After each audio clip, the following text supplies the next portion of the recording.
ನಮಸ್ತೆ ಸ್ನೇಹಿತರೆ. ನಿನ್ನಂತೆ ನಾನಾಗಲಾರೆ, ನಿನ್ನಂತೆ ನಾನಾಗಲಾರೆ, ಏನು ಮಾಡಲಿ ಹನುಮ. ನಿನ್ನಂತೆ ನಾನಾಗಲಾರೆ, ಏನು ಮಾಡಲಿ ಹನುಮ. ನಿನ್ನಂತಾಗದೆ ನನ್ನವನಾಗನೆ, ನಿನ್ನ ಪ್ರಭು ಶ್ರೀರಾಮ, ನಿನ್ನ ಪ್ರಭು ಶ್ರೀರಾಮ, ನಿನ್ನ ಪ್ರಭು ಶ್ರೀರಾಮ. ಎಟುಕದ ಅಣ್ಣನೆ ನಾ ತರಲಾರೆ, ಮೇಲಕ್ಕೆ ಎಗರಿ ಹನುಮ. ಸೂರ್ಯನ ಹಿಡಿವ ಸಾಹಸ ಕಿಳಿದರೆ ಆ ಕ್ಷಣ ನಾ ನಿರ್ನಾಮ. ಸೂರ್ಯನ ಹಿಡಿವ ಸಾಹಸ ಕಿಳಿದರೆ ಆ ಕ್ಷಣ ನಾ ನಿರ್ನಾಮ. ಹಾದಿಯ ಹಳ್ಳವೇ ದಾಟಲ ಸಾಧ್ಯ ಈಗಿರುವಾಗ ಹನುಮ. ಆದಿಯ ಹಳ್ಳವೇ ದಾಟಲೆ ಸಾಧ್ಯ ಈಗಿರುವಾಗ ಹನುಮ. ಸಾಗರ ದಾಟುವ ಹಂಬಲ ಸಾಧ್ಯವೇ, ಅಯ್ಯೋ ರಾಮ ರಾಮ, ಅಯ್ಯೋ ರಾಮ ರಾಮ, ಅಯ್ಯೋ ರಾಮ ರಾಮ, ಅಯ್ಯೋ ರಾಮ ರಾಮ. ಜಗಳವ ಕಂಡರೆ ಓಡುವೆ ದೂರ, ಎದೆಯಲ್ಲಿ ಡವಡವ ಹನುಮ. ಜಗಳವ ಕಂಡರೆ ಓಡುವೆ ದೂರ, ಎದೆಯಲ್ಲಿ ಡವಡವ ಹನುಮ. ರಕ್ಕಸರಾನ ಕನಸಲಿ ಕಂಡರು ಬದುಕಿಗೆ ಪೂರ್ಣ ವಿರಾಮ. ರಕ್ಕಸರಾನ ಕನಸಲಿ ಕಂಡರು ಬದುಕಿಗೆ ಪೂರ್ಣ ವಿರಾಮ. ಅಟ್ಟವ ಹತ್ತಲೆ ಶಕ್ತಿಯೂ ಇಲ್ಲ ಅಂತ ದೇಹವು ಹನುಮ. ಅಟ್ಟವ ಹತ್ತಲೆ ಶಕ್ತಿಯೂ ಇಲ್ಲ ಅಂತ ದೇಹವು ಹನುಮ. ಬೆಟ್ಟವನೆತ್ತುವೆನೆಂದರೆ ನನ್ನನು ನಂಬುವನೇ ಶ್ರೀರಾಮ, ನಂಬುವನೇ ಶ್ರೀರಾಮ, ನಂಬುವನೇ ಶ್ರೀರಾಮ, ನಂಬುವನೇ ಶ್ರೀರಾಮ. ಕನಸಲಿ ಮನಸಲಿ ನಿನ್ನ ಉಸಿರಲಿ ತುಂಬಿದೆ ರಾಮನ ನಾಮ. ಕನಸಲಿ ಮನಸಲಿ ನಿನ್ನ ಉಸಿರಲಿ ತುಂಬಿದೆ ರಾಮನ ನಾಮ. ಚಂಚಲವಾದ ನನ್ನೀ ಮನದಲ್ಲಿ ನಿಲ್ಲುವರಾರೋ ಹನುಮ. ಚಂಚಲವಾದ ನನ್ನೀ ಮನದಲ್ಲಿ ನಿಲ್ಲುವರಾರೋ ಹನುಮ. ಭಕ್ತಿಯೂ ಇಲ್ಲ ಶಕ್ತಿಯೂ ಇಲ್ಲ ಹುಟ್ಟಿದೆ ಏತಕೋ ಕಾಣೆ. ಭಕ್ತಿಯೂ ಇಲ್ಲ ಶಕ್ತಿಯೂ ಇಲ್ಲ ಹುಟ್ಟಿದೆ ಏತಕೋ ಕಾಣೆ. ನೀ ಕೃಪೆ ಮಾಡದೆ ಹೋದರೆ ಹನುಮ, ನಿನ್ನ ರಾಮನ ಆಣೆ, ನಿನ್ನ ರಾಮನ ಆಣೆ, ನಿನ್ನ ರಾಮನ ಆಣೆ, ನಿನ್ನ ರಾಮನ ಆಣೆ. ನಿನ್ನಂತೆ ನಾನಾಗಲಾರೆ, ಏನು ಮಾಡಲಿ ಹನುಮ. ನಿನ್ನಂತೆ ನಾನಾಗಲಾರೆ, ಏನು ಮಾಡಲಿ ಹನುಮ. ನಿನ್ನಂತಾಗದೆ ನನ್ನವನಾಗನೆ, ನಿನ್ನ ಪ್ರಭು ಶ್ರೀರಾಮ, ನಿನ್ನ ಪ್ರಭು ಶ್ರೀರಾಮ, ನಿನ್ನ ಪ್ರಭು ಶ್ರೀರಾಮ, ನಿನ್ನ ಪ್ರಭು ಶ್ರೀರಾಮ. ಹನುಮ ಹನುಮ ಹನುಮ.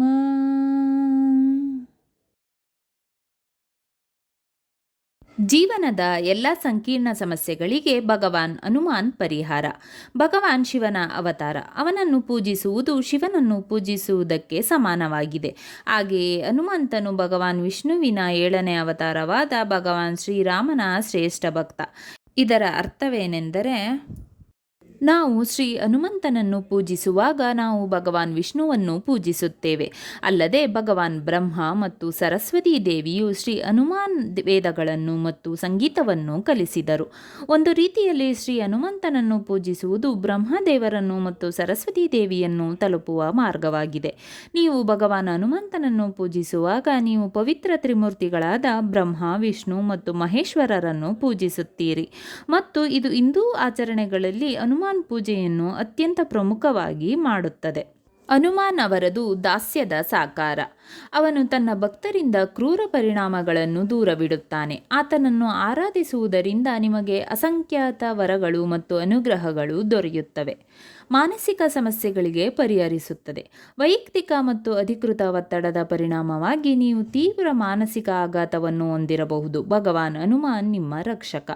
ಅವರು ಭಗವಾನ್ ಶ್ರೀರಾಮನಿಗೆ ದೇವಿ ಸೀತೆಯನ್ನು ಮರಳಿ ಪಡೆಯಲು ಮತ್ತು ಈ ಭೂಮಿಗೆ ಸಂತೋಷ ಮತ್ತು ಸಂತೋಷವನ್ನು ತರಲು ಸಹಾಯ ಮಾಡಿದರು.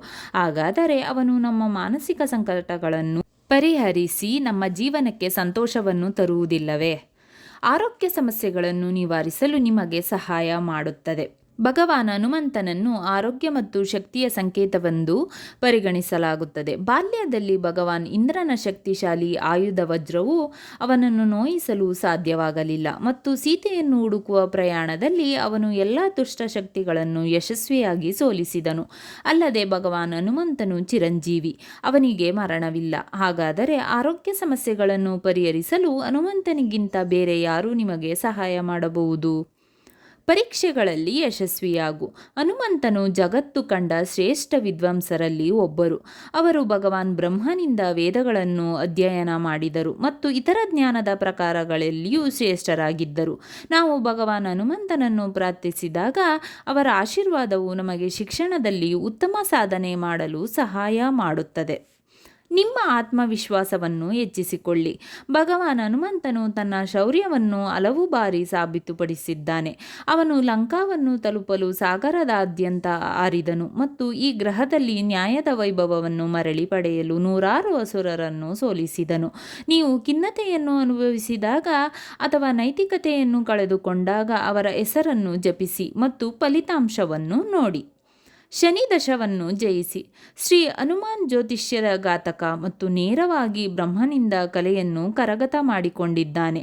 ಶನಿ ದಶವು ನಿಮ್ಮ ಮೇಲೆ ನಕಾರಾತ್ಮಕ ಪರಿಣಾಮ ಬೀರಿದಾಗ ಭಗವಾನ್ ಹನುಮಂತನಿಗೆ ಸಂಪೂರ್ಣವಾಗಿ ಶರಣಾಗಿರಿ ಮತ್ತು ವಾಯುಪುತ್ರನು ನಿಮ್ಮನ್ನು ಶನಿಯ ಋಣಾತ್ಮಕ ಸೆಳವುಗಳಿಂದ ರಕ್ಷಿಸುತ್ತಾನೆ ಎಂಬುದರಲ್ಲಿ ಸಂದೇಹವಿಲ್ಲ.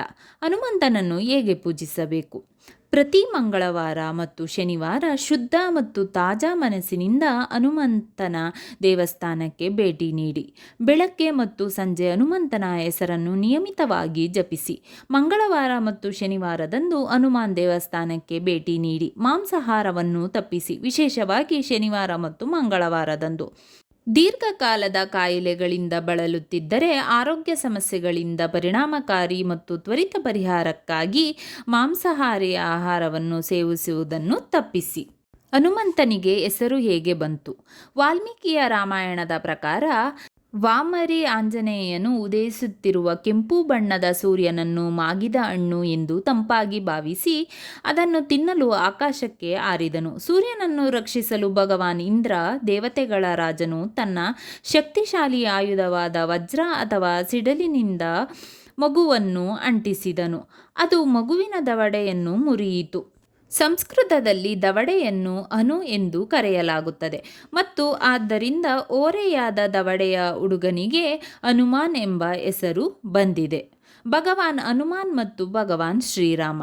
ಭಗವಾನ್ ಹನುಮಂತನು ಭಗವಾನ್ ವಿಷ್ಣುವಿನ 7ನೇ ಅವತಾರ ಮತ್ತು ಅವತಾರವಾದ ಭಗವಾನ್ ಶ್ರೀರಾಮನನ್ನು ಪೂಜಿಸುತ್ತಾ ಬೆಳೆದನು ಮತ್ತು ಅವನನ್ನು ಭೇಟಿಯಾಗಲು ಹುಡುಕುತ್ತಿದ್ದನು. ಈ ಮಧ್ಯೆ ಅವರು ಬ್ರಹ್ಮನಿಂದ ವೇದಗಳನ್ನು ಕಲಿತರು, ಸರಸ್ವತೀ ದೇವಿಯ ಸಂಗೀತವನ್ನು ಕಲಿತರು ಮತ್ತು ಶಿವನಿಂದ ಶಸ್ತ್ರಾಸ್ತ್ರ ತರಬೇತಿ ಪಡೆದರು.